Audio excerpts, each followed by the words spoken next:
Қайырлы күн достар, бүгін сіздермен молочная девочканың сыртын әрлейтін крошканың видеосымен бөлісетін боламын.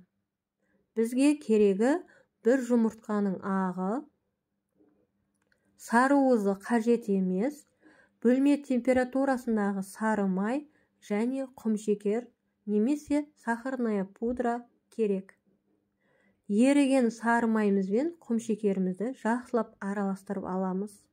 Вилкамен араластыруға да болады.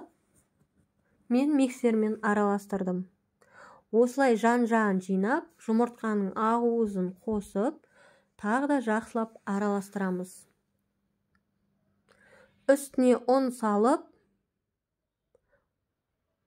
тағы да барлығын жақсылап араластырамыз. Қант барлығы еріп кету керек. Міне осындай аппақ масса шықты, қанты еріген, барлығы жақсылап араласқан. Енді жақсы сапалы пергамент қағазымызға осындай лопатка ыңғайлы болды маған. Лопатканың көмегімен жұп-жұқа бір тегіс етіп жағып шығамыз. Пешімізді 160 градусқа қыздырып қоямыз. Жұқа етіп жағып шығып, қызып тұрған пешімізге салып аламыз. Міне осындай қызарғанша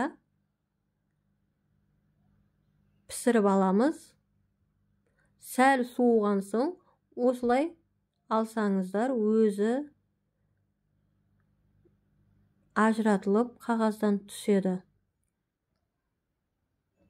Міне осымен молочная девочканың сыртын әрлеуге болады. Осылай қолмен ірі-ірі етіп бөліп қоямыз.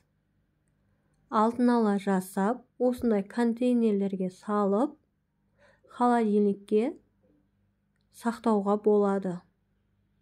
Каналымның дамуына үлесіңізді қосып, тіркеліп, лайк басып, комментарий жазып, достарыңызбен бөлісіңіз.